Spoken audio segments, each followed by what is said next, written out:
Tornamo-nos verdadeiramente cristãos quando descobrimos que Deus é o Senhor do impossível e que precisamos do Espírito Santo para fazer o que não podemos fazer por nós próprios. A vida do discípulo é ir até o fim e descobrir então que Deus pode tornar possível o impossível. Jean Vanier. Recitamos no Salve Rainha, a voz suspirando, gemendo e chorando nesse vale de lágrimas.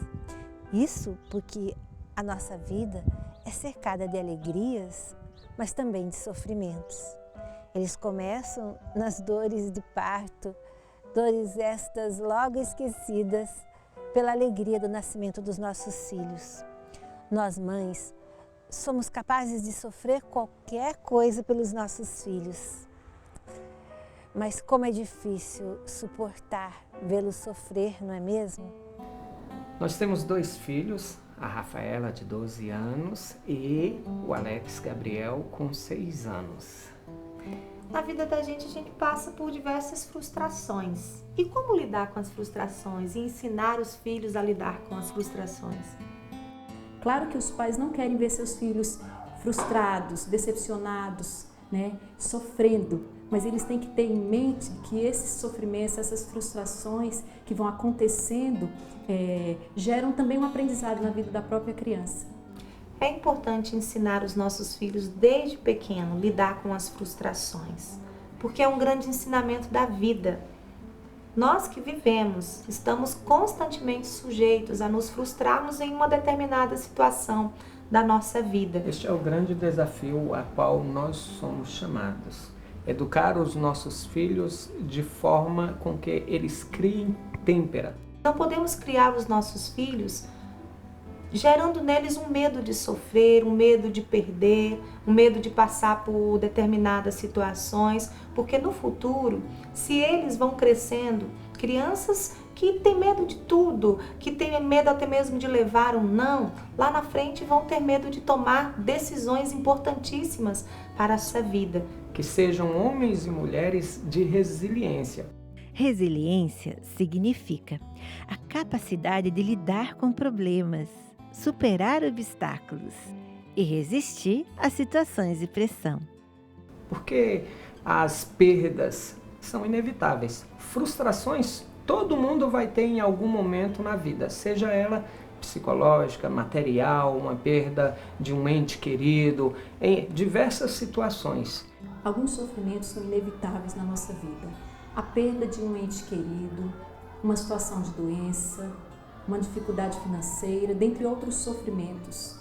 Mas tudo isso não é exclusividade apenas dos adultos, faz parte da vida das crianças também. E tem um poder, tem um grande poder nesse processo de desenvolvimento na vida das crianças.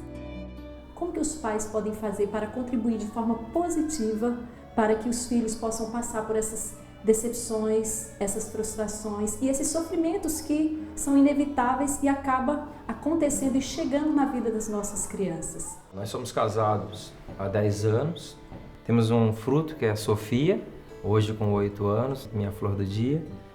Em junho do ano passado, eu tive uma enfermidade de uma hora para outra. O que eu tive foi uma lesão cerebral. Quando descobriu, um dia, no outro dia já estava praticamente quase em coma.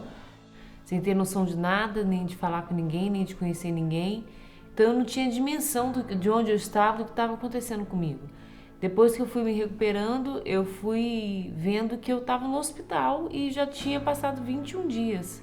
E com esse tempo eu fui me consumindo, porque a minha maior preocupação era ela. Foi um momento de muita dor. O que vem na minha cabeça como homem, como pai, como José. Minha esposa está no hospital por tempo indeterminado, eu tenho uma filha de 7 anos, eu tenho uma missão, então nessa hora o que se faz? Busca o equilíbrio em Deus. E por orientação psicológica, com Sofia, todas as noites eu tinha que estar com ela. Então eu acordava com Sofia, assistia um desenho com ela, fazia toda essa parte psicológica, essa parte afetiva, paterna, até a hora dela ir para a escola. Quando Sofia ia para a escola, que nós mudamos o ritmo dela, até por orientação, para manter ela ocupada. Tinha todo um aparato sobre ela, entendeu? O Braz foi essencial porque ele ficava com ela o tempo todo. Ele cancelou algumas viagens para poder estar perto dela nesse tempo, para poder ficar com ela.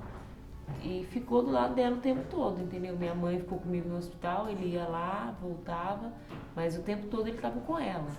Levando ela para inglês, levava ela para balé. A rotina dela continua. Então imagina a minha cabeça. A Renata tá no hospital, mas a vida aqui tem que parecer que tá tudo normal aqui em casa. Eu me preocupava muito com essa parte. Como que a Sofia estava, como que isso estava vivendo, como que ela estava vivendo, como estava passando pela cabeça dela, entendeu? O que estavam falando para ela. Aí o Braz me tranquilizava todos os dias que ele chegava, ele me tranquilizava, falava: a Sofia está bem, a Sofia está assim, tá aceitando, tá entendendo, nós estamos conversando com ela. Perguntava, né, nas minhas delírios lá, se ela estava comendo, se ela estava indo para a escola, como é que estava a escola, e tudo isso foi passando pela minha cabeça. Quando a minha mãe estava doente, eu sabia que ela não podia ficar aqui em casa. Eu também não podia visitar ela. O papai fazia de tudo para mim não ficar triste.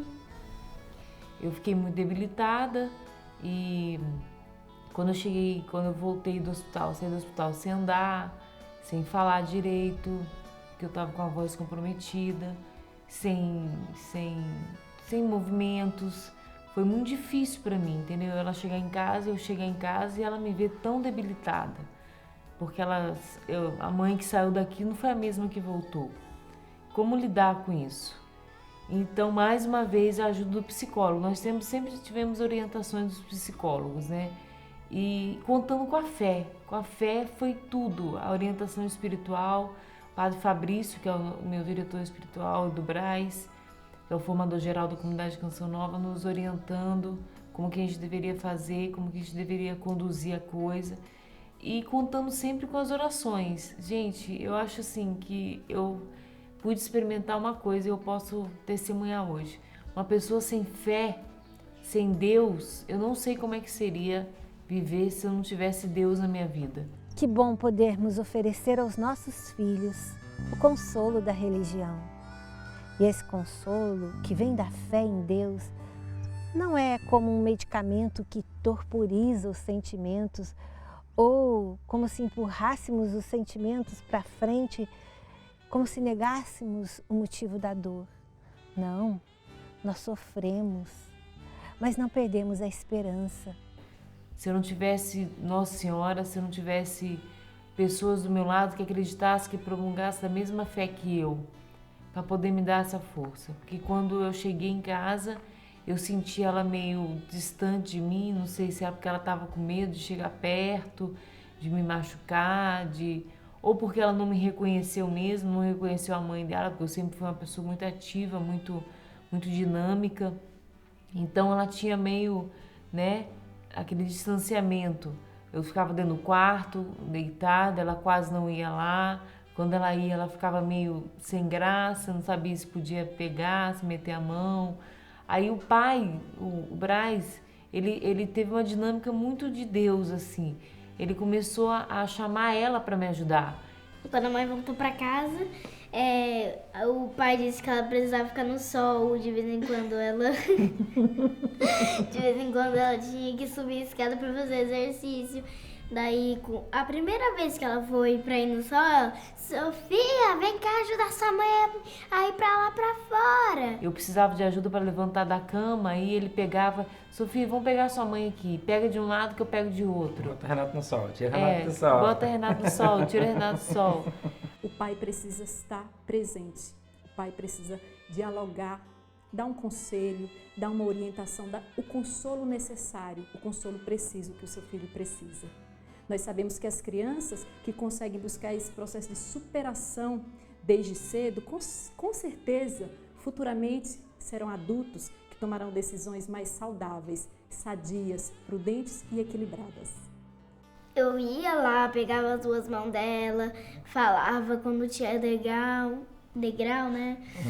Então, deixava ela na cadeira, quando o papai dizia que já era hora de eu tirar ela, eu pegava ela, falava de degrau, botava ela no sofá Nossa, na hora do almoço era a mesma coisa de sempre. Eu pegava nas mãos dela, ia lá, quando terminava eu afastava a cadeira pra ela sair. Ele ajudava, ela puxava de uma mão, ele puxava de outra.